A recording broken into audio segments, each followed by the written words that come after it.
था मञूं बातिनी ज़ाहिरी मुहम्मद नबी आखिरी आखिरी मुहम्मद नबी आखिरी आखिरी अव्वल नबियन में आदम नबी मुहम्मद मासूम खातम नबी अव्वल नबियन में आदम नबी मुहम्मद नबियन मुहम्मद मासूम खातम नबी उहो ता क़यामत काइम नबी उहो ता क़यामत काइम नबी लिखत लोहे महफूज जी डायरी लिखत लोहे महफूज जी डायरी असां था मञूं बातिनी ज़ाहिरी मुहम्मद नबी आखिरी आखिरी न काफिर न की कादियानी खपे न कहीं राफिज़ी जी ज़ुबानी खपे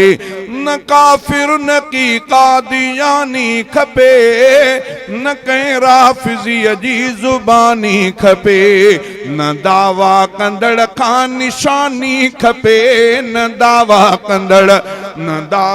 कंदड़ खां निशानी खपे न भोपो थो घुर्जे न को सामिरी न भोपो थो घुर्जे न को सामिरी असां था मञूं बातिनी ज़ाहिरी मुहम्मद नबी आखिरी आखिरी मुहम्मद नबी आखिरी आखिरी न अहिड़ो को जमदो न अहिड़ो को जायो न जमदो वरी न बे कंहिं खे मेराज मिलंदो वरी न अहिड़ो को जायो न अहिड़ो को जायो न जमदो वरी न बे कंहिं खे मेराज मिलंदो वरी नई कंहिं ते क़ुरान लहंदो वरी नई कंहिं ते क़ुरान लहंदो वरी फरिश्ता था इन भरे हाज़िरी फरिश्ता था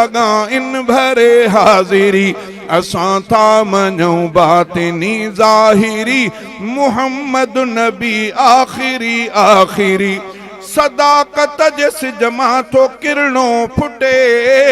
सिधो थो जहालत जी चोटी चुटे सदाकत जे सिज मां थो किरणो फुटे सिधो थो जहालत जी चोटी चुटे अदुअ जी थी सोराब सीनो घुटे अदुअ